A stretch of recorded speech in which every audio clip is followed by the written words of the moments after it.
I stand here today not as a survivor.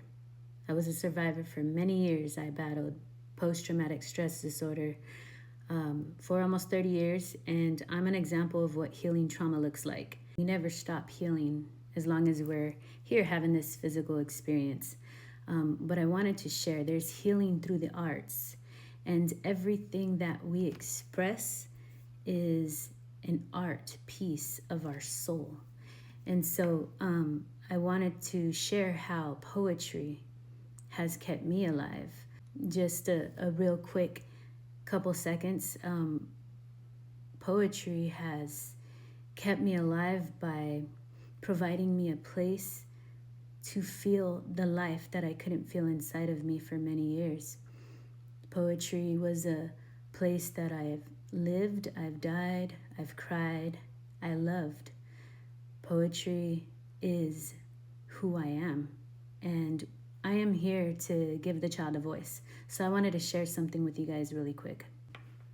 I want to talk about the number 33 because 33 is a universal master number, especially when unlocking hidden DNA codes within one's blueprint. When you make the two one, the inside like the outside, and the outside like the inside, then you will enter the kingdom. I want to talk about simultaneously existing.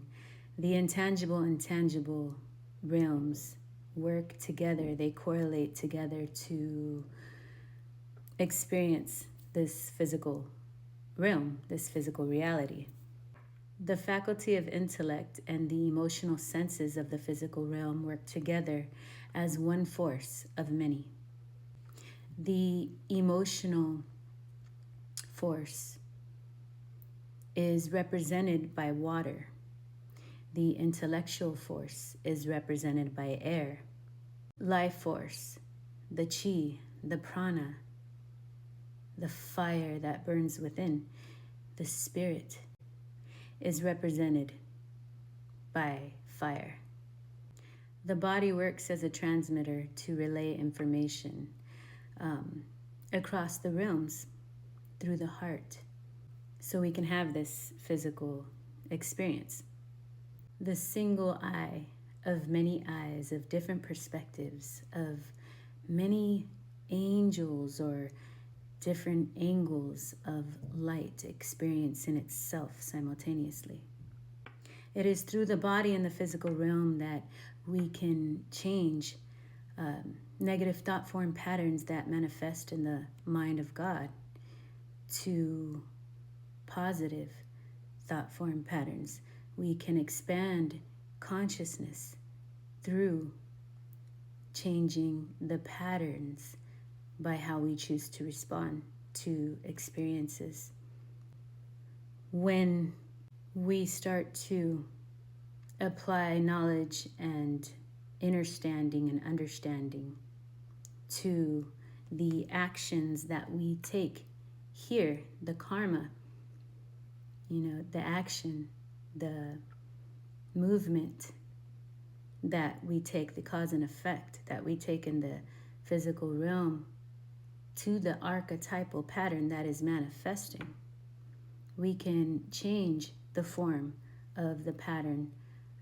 Energy doesn't die, it changes form, so it keeps going in a cyclical pattern, and it manifests through many different archetypal forms throughout generations and generations until that form is shifted and consciousness can be expanded to higher frequencies. In the third dimension and the physical reality, we can change that form through the body. Demons are manifested beings of our own consciousness, the unintegrated shadow. Angels and demons exist within us.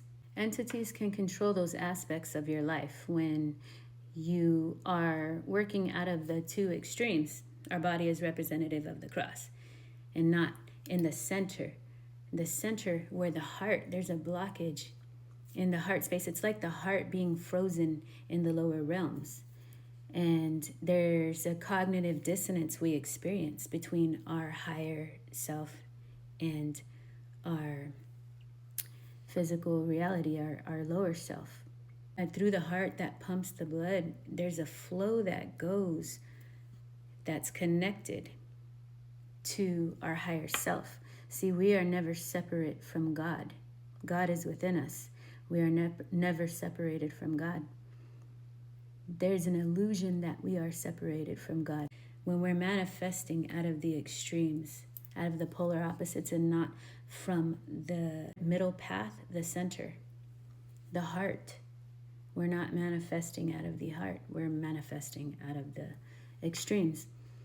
When we start to align our chakras, we open up that communication line for our life force energy to flow and to connect with our higher self. And so we experience these repeated cycles, repeated patterns, these negative patterns that manifest when we are not working out of an alignment, out of a balanced space through the heart. And we are manifesting out of a place of fear. And opening up the main energy centers of the body will help you. And to do that, you have to heal trauma. And so I wrote something that I'm going to express in the next video.